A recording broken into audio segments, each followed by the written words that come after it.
Somewhere in Ireland, late at night, a woman screams outside your window.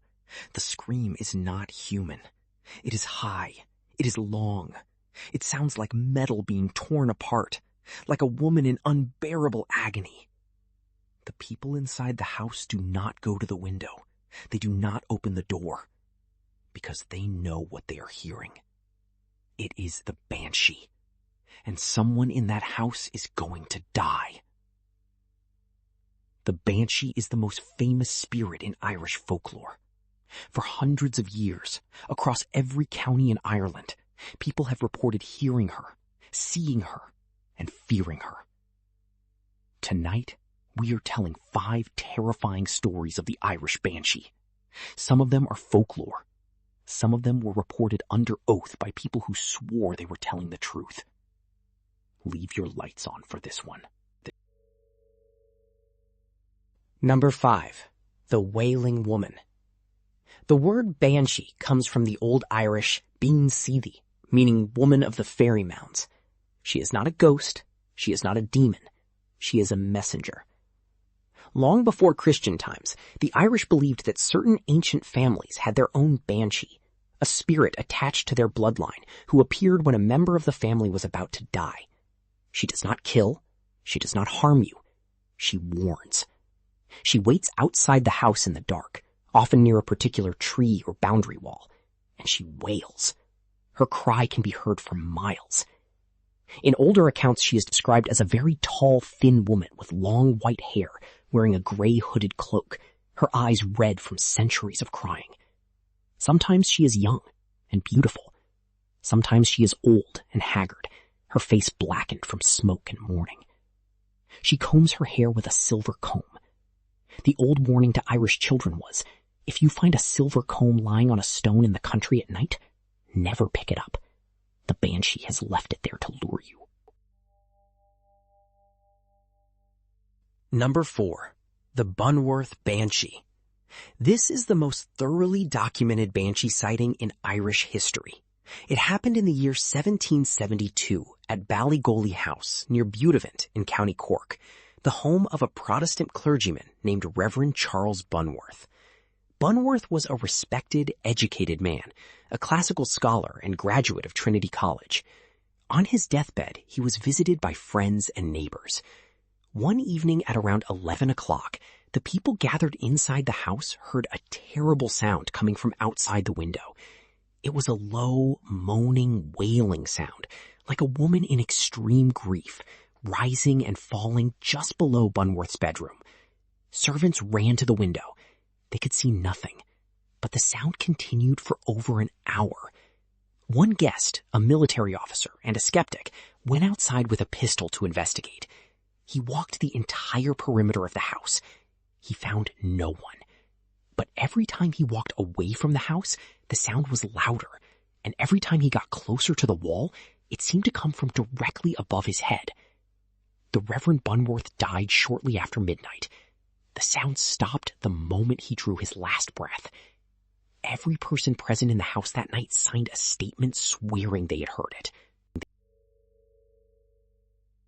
Number 3. The Rossmore Banshee. The Barons of Rossmore were a powerful family in County Monaghan. The second Baron Rossmore died on the 6th of August, 1801. The night before he died, a number of people in and around Rossmore Park reported hearing terrible screams and wailing coming from the direction of the big house. One servant woman was walking home along the avenue late that night when she reported seeing a tall figure in a dark cloak standing under an old oak tree. She thought it was a woman from the village, but when she got closer, the figure vanished and the wailing began. Another guest staying in the house that night, an English doctor named Sir James Graham, told investigators he had been woken at 2 a.m. by the most unearthly shriek he had ever heard, followed by a clear voice that called out the name Rossmore 3 times. He searched the house and found nothing. Lord Rossmore fell ill that same night and died in the morning.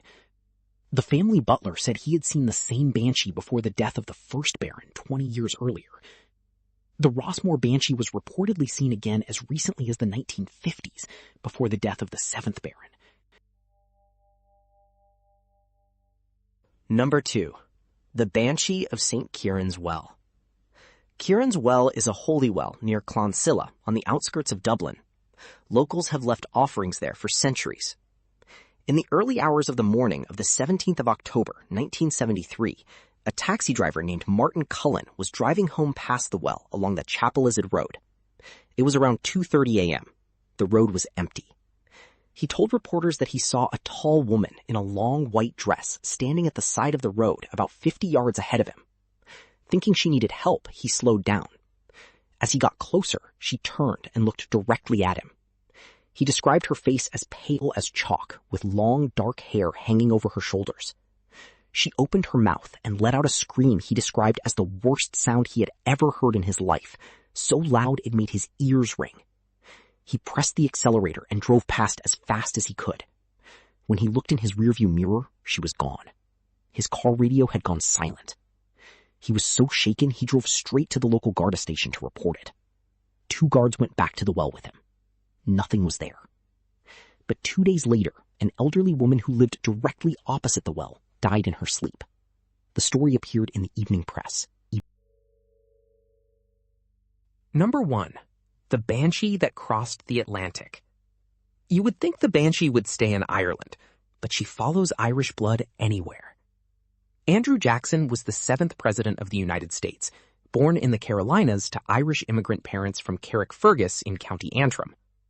On the 8th of June, 1845, Jackson was 78 years old and dying of tuberculosis at his home, the Hermitage, in Tennessee. On the night before he died, his personal servants reported hearing a strange wailing sound coming from the garden outside Jackson's bedroom window. They said it sounded like an Irish woman crying. One of the servants, a woman named Hannah Jackson, who had been with the family for decades, told biographers she had gone outside to investigate and had seen a tall woman in a dark cloak standing by the oak tree at the end of the garden, wailing in a language she did not recognize.